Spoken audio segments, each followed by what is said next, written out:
মেয়েদের জীবন বড়ই অদ্ভুত। মানিয়ে নিতে নিতে আর মানিয়ে চলতে চলতেই জীবন শেষ। লোকে বলে মেয়েদের কোনো বাড়ি হয় না। সত্যি বলতে মেয়েদের ছাড়া কোনো বাড়ি সম্পূর্ণ হয় না। একটি মেয়ের বিয়ের পর বাপের বাড়ি থেকে কি নিয়ে এসেছে সবাই জানতে চায়, কিন্তু এই কথাটি কেউ জানতে চায় না সে বাপের বাড়ি থেকে আসার সময় কি কি ছেড়ে এসেছে। বাবার বাড়িতে যেই মেয়েটি মায়ের অল্প কথায় অভিমান করে বসে থাকে, শ্বশুর বাড়িতে সেই মেয়েটি অনেক লোকের অনেক কথা চুপ করে সহ্য করে বসে থাকে। মেয়ে হয়ে জন্ম হওয়া যতটা সহজ, মেয়ে হয়ে জীবন কাটানো ততটাও সহজ নয়। মেয়েরা চাইলেই নিজের সব স্বপ্ন পূরণ করতে পারে না। যেখানে একটা ছেলে শ্বশুর বাড়িতে গিয়ে 2 দিনও ঠিকমতো থাকতে পারে না, আর একটা মেয়ে তার শ্বশুর বাড়িতে গিয়ে তার বাবা মা ভাই বোন সবাইকে ছাড়া সারা জীবন কাটিয়ে দিতে হয়। মেয়েরা খুব বড় অভিনেত্রী। তারা পাহাড় সমান দুঃখ কষ্ট নিয়েও খুব সুন্দর করে সবার সাথে হাসি মুখে কথা বলে, সবাইকে মানিয়ে নেয়। মেয়েদের কষ্ট কেউ বুঝতে পারে না। মেয়েরা চাইলেই একটু স্বাধীনভাবে চলতে পারে না। একটা মেয়ে যখন বাবার বাড়িতে থাকে তখনও সে হাজার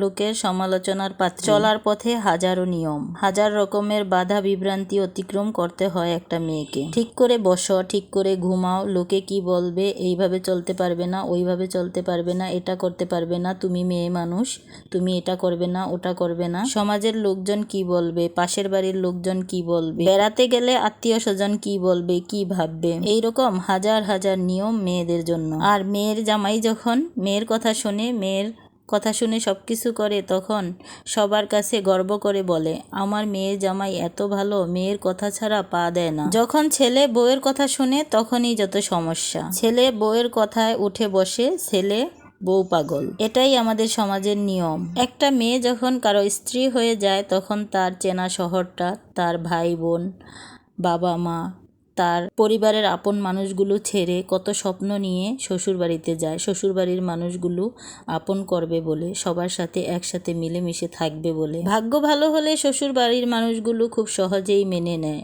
আর যদি ভাগ্য খারাপ হয় মানিয়ে নিতে নিতে সারাটা জীবন একটা মেয়ের চলে যায়। সে যতই চেষ্টা করুক কারোর মন জয় করতে পারে না। হয় বাবার টাকা থাকতে হবে, না হয় স্বামীর টাকা থাকতে হবে। এই সমাজে টিকে থাকতে গেলে বর্তমান সমাজের অবস্থা এইরকমই চলছে। যদি আপনার বাবার টাকা থাকে শ্বশুরবাড়ির মানুষগুলো আপনাকে মাথায় করে রাখবে। যদি শ্বশুর বাড়িতে বাবার টাকা না থাকে তাহলে হাজব্যান্ডের টাকা থাকতে হয়, আর হাজব্যান্ডের টাকা থাকলে শ্বশুরবাড়ির মানুষের কদরের আর শেষ থাকে না। আর যদি কোনো মেয়ের কপাল পোড়া হয়, যদি ছোটবেলা থেকেই বাবা না থাকে, তাহলে আর বাবার যদি থাকে না টাকা, তার দুঃখের কোনো শেষ থাকে না। আমাদের সমাজের নিয়ম হচ্ছে, যেই মেয়ের বাবার বাড়িতে টাকা আছে তাকে বেশি মূল্যায়ন করা হয়। যার বাবার বাড়ি থেকে কারি কারি টাকা দেওয়া হয় তাকেই বেশি মূল্যায়ন করা হয়। যার বাবার টাকা নেই তাকে তেমন মূল্যায়ন করা হয় না। একটা মেয়ে তখনই নিজেকে সুখী মনে করে যখন সে একজন ভালো স্বামী পায়।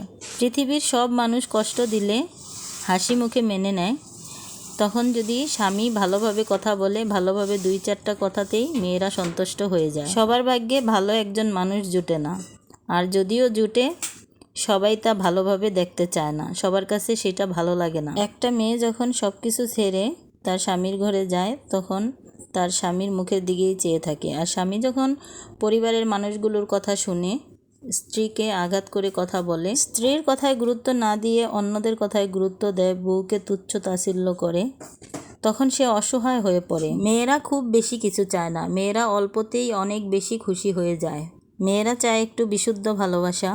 পরিবারের অন্য মানুষগুলো যাই হোক না কেন, স্বামী যদি একটু সুন্দর করে কথা বলে তাহলে পান্তা ভাতেও খুশি। তবে সব মেয়েরা যে একরকম হবে এটাও কিন্তু না। অনেক মেয়েরা আছে অতিরিক্ত আধুনিক, তারা আবার পান্তা ভাতে খুশি হতে চায় না। তাদের আবার উন্নত জীবনযাপন খুব বেশি ভালো লাগে, তারা নর্মালভাবে চলাফেরা করতে চায় না। প্রত্যেকটা মেয়েরই উচিত তার হাজব্যান্ডের কি আছে, কতটুকু ইনকাম আছে তার উপর নির্ভর করে চলা। স্বামীর ইনকাম নেই সেই জন্য স্বামীর সাথে খারাপ ব্যবহার করা উচিত নয়। টাকা পয়সা আজকে আছে কালকে নেই, কিন্তু ভালো মানুষ আপনি সব সময় পাবেন না। যদি আপনার লাইফে ভালো মানুষ পেয়ে থাকেন তাহলে তাকেই মূল্যায়ন করুন, তার টাকা পয়সাকে নয়। কে বলতে পারে আজকে হয়তো লোকটির টাকা নেই, কিন্তু কালকে তো হয়তো হতেও পারে। আল্লাহ চাইলে তো সবই সম্ভব। কথায় আছে, 22 তলায় বিয়ে হলে 7 তলায়ও উঠতে পারে যদি আল্লাহ চায়।